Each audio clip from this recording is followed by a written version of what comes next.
All right, math analysis students, let's go ahead and continue our discussion of solving triangles.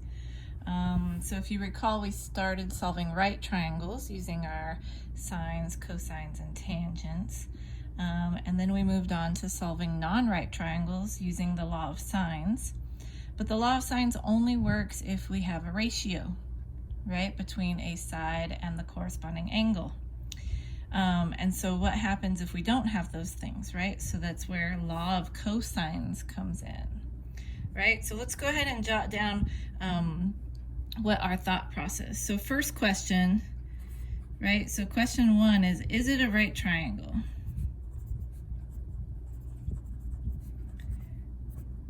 Right? If it's a right triangle, then we're going to do SOHCAHTOA, right? We know what to do.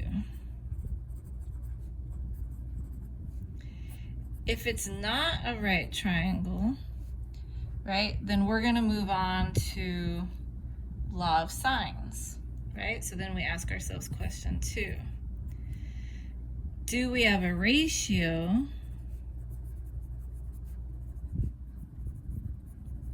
right, between an angle, let's say angle, and corresponding side?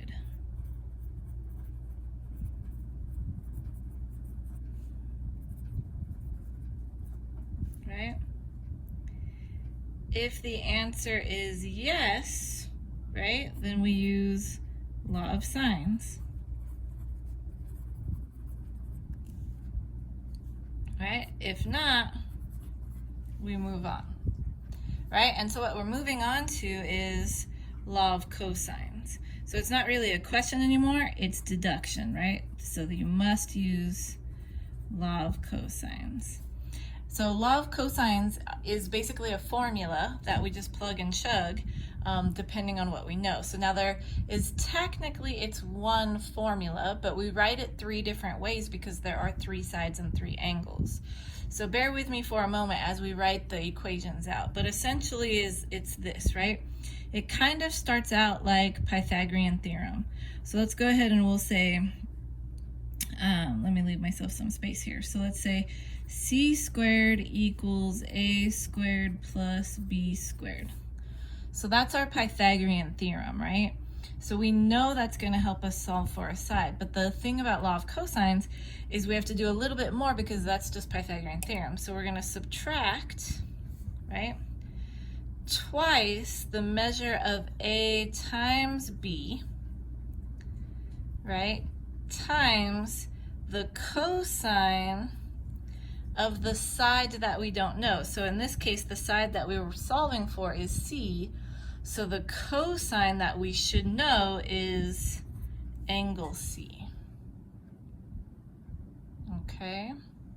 So let's, for example, if I'm looking for side b, right, then I would say a squared plus c squared, right, Pythagorean theorem. Not technically, but it starts off looking very similar. Minus twice the sides that I know, A and C, times cosine of the angle of the side we're solving for.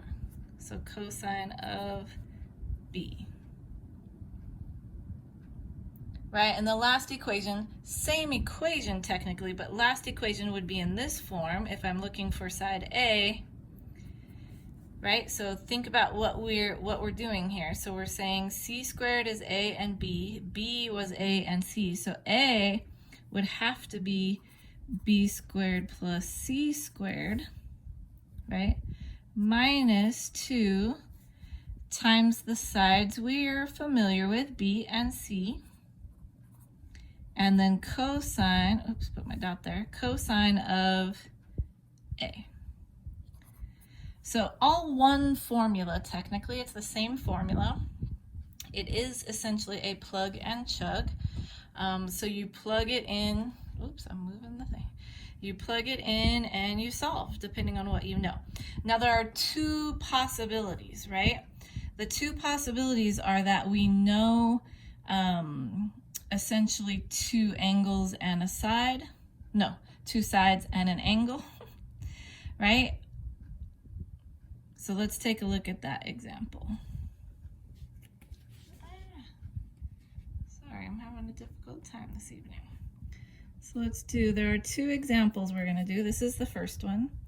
So let's say that we have A equals 2, B equals 3, and we don't know C. We don't know A, we don't know B, but we do know C is 60. Okay, so here's what I'm talking about, right? Do we know if it's a right triangle? We don't know. Do we have a ratio? No. And you might think, well, I have two sides, find the third one. We don't know if it's right, so we cannot use Pythagorean theorem there. That's why a Pythagorean theorem is kind of partially built in, right? So we don't know it's a right. We don't have a ratio, so we can't use law of sines. So we're going to use law of cosines, right? And essentially that's what it means. We're going to plug in and solve for what we don't. Now here's the thing, right? We're going to first solve for C because we're first going to solve for C because that's the thing I can solve for. So let's go ahead and say I'll leave myself some space here. So C squared equals A squared plus B squared minus 2AB,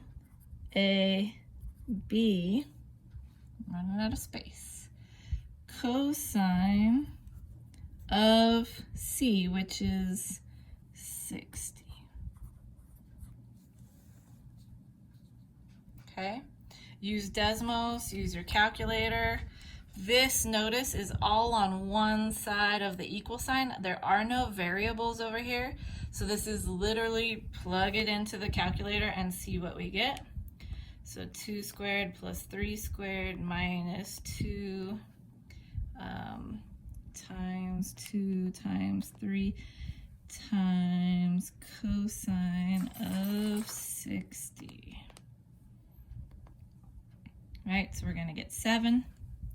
So in this case, we get C squared equals 7. Not done because, right? Just plugged it all in, right? We're not technically done because C squared is 7. I want C. So we're going to square root both sides and we'll get C is the square root of 7, right? So we can come up here and now we know that C is the square root of 7. Now, can I use the decimal there? Sure. Is it just fine to use square root of 7? Yes, because square root of 7 is actually the accurate answer, right? Okay, so and we can put the approximation on here because we're going to need that here in just a second, right? So 2.646 is what we get. Now looking at what we have, how do I solve for one more of the angles, right? Now I have a ratio. So now can I use law of sines? Yes. So first step, let's note this here. So this is first step, right? Second step is going to be using law of sines. So we're going to say sine of 60 over square root of 7 equals sine of whichever one you want to solve for. Let's go ahead and just solve for A, I guess. Right? Over 2. And we're just going to solve that, right? So A is here, so I'm just going to multiply both sides by 2 so I can get rid of that. That means there's going to be a 2 up here, right? And then to get rid of sine, right, we want to inverse sine, right? So I'm going to write it all out here. So we're going to inverse sine all of that. So 2 sine 60 over the square root of 7, right, is A. And then we plug it in, right? So let's plug that in right here. So we're gonna say inverse sine, right? I'll put my fraction in. 2 sine 60 divided by square root of 7. And then go ahead and hit enter because we don't need an exact answer here.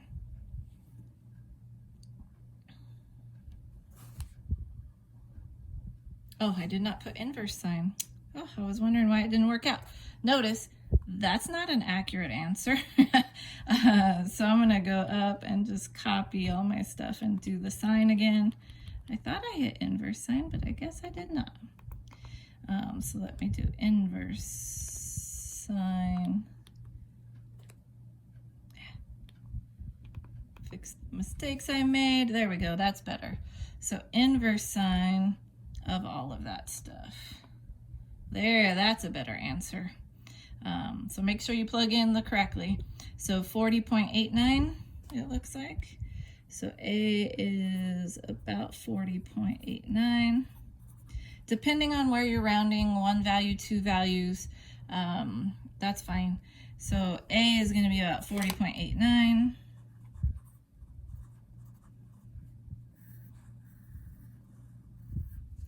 Right, so there's that one. Do I have to do law of sines again? No, I certainly can to find B, but now once I have two angles, right, we just subtract from 180. So I'm going to say 180 minus 60 minus 40.89. And we'll get 79.11. And we'll use that. So 79.11 degrees. And now we've solved another triangle. So law of sines, first example, very straightforward, very, very easy, right? We know what's happening. Okay, it's plug and chug, get it, figure the rest out using what we know. Now, second example, same, but a little bit more challenging, because let's assume now that we do not know any angles. What, Miss Stevens? Can we solve a triangle without knowing any angles? Yes, the answer is yes. So let's assume that we have a new triangle. Oops, I went too far. Let's assume that we have a new triangle where we know all three sides. So let's say we know 4, let's say we know 3, and let's say we know 6, but we do not know A, B, or C. And you might ask, well, is it a right triangle? Well, we have no idea. I would say not, because 3, 4, 5 is a triple. Do we have a ratio so that we can do law of sines? Again, we know no angles, so there is no ratio here. So our next question then is, okay, law of cosines. Not a question, but more so deduction, right? So we're gonna use law of cosines.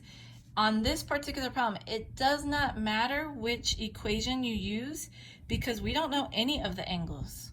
So we're gonna be solving for an angle. So let's go ahead and solve for A. Might as well, it's the first one. So we don't know A. So, right, and use your formula up here if you need to, right? If we're gonna solve for angle A, oops, sorry, I didn't go far enough. If we're gonna solve for angle A, then we need A on the outside here, right? That's what you have to remember, is the angle that you're looking for or using in your equation has to correlate to the side that's out on the other side of the equal sign. So if we're going to solve for A, then I want to start with A here. So we're going to say 4 squared equals B squared plus C squared minus 2BC cosine A, right? What we're solving for. Okay, so we get all that. Now notice, what am I solving for, right? This is what makes this type of equation just a bit more challenging, because I'm solving for this, which means all of the rest of this has to go away. So make sure that you do it carefully, right? Make sure you're solving correctly. So let's go ahead and look at this one and solve, right? So we've got 16 9 and 36. 2 times 3 is 6, times 6 is 36. Cosine A. Many students will think that it is okay to cancel these out. But this is really saying like 9 plus 36 minus 36x. There's the variable attached to this, so you cannot just cross those out, right? What we can do is subtract the 9 and 36 from the 16, right? So I won't make it too confusing because it's a little tricky as is. But let's go ahead and say 9 and 36 is 45, right? I'm gonna go ahead and work this out so you guys make sure you solve correctly. We're gonna subtract 45 first because that's the part that's not attached to cosine at all, right? So 16 more minus 45, what's that, negative 29? Notice what's left over. It's negative. That's perfectly okay because what's here? Negative. So when I divide both sides, it's going to become positive, which is what we want. So we're going to divide by negative 36, right? Get rid of that. So now what we have is cosine of A equals 29 over 36. And I'm just going to leave it as fraction for now. Might as well.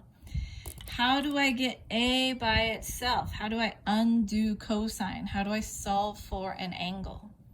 Right? I have to undo the cosine, so we're going to inverse cosine, right? And we're going to inverse cosine. So the cosines are going to cancel each other out. We're going to get A is whatever the inverse cosine of 29 over 36 is. So we get our handy calculator. We're going to do inverse cosine of 29 divided by 36. We're going to get 36.34, I guess we'll say. Oops, sorry, you can't see it. 36.34. So we're going to say 36.34. We'll come over here. And we'll say we solved for 1. Right, so we've got one angle. Now we use law of sines again, because going back to our problem and what we know, now we have a ratio. You use law of sines. I guess we can try to fit that right here. Right, so again, step 1 is law of cosines. Little bit more challenging in your solving, right? Be careful. Right? Be cautious to solve correctly because we get carried away and then we solve incorrectly and make simple mistakes there. So make sure that you solve correctly. Let's go ahead and say that sine of 36.34 over 4. Let's do B, I guess. We'll say sine of B over 3. You should know how this goes. Hopefully by now you've done enough, right? The 3 will go away, and then we're going to inverse sine, right, to get rid of the sine here, right? So I know I'm going a little fast on these parts, but you should have this part down. So we should be here in the calculator, right? If you're still not sure what I'm doing here, just let me know and I can work with you individually. But we're going to go ahead and do inverse sine. Let me make sure I get the inverse sine this time. So inverse sine, put my fraction in, 3 sine 36.34 over 4. So we're going to get 26.37. No. 39. I'm not reading correctly. So B is, I forgot what I said already, 26.39. Right, so we come up here, 26.39. And then you can find C again just by subtracting from 180. So we can do 180 minus our 36.34. minus our 26.39. We'll get 117.27. And again, we have solved another right triangle. So hopefully that made sense a little bit. Like I said, they're very easy to use. The hardest part is right here in the solving equations. So this will do it for our right triangle trig, and then we're ready to move on. Or not right triangle, triangle trig, and we're ready to move on. Bye guys.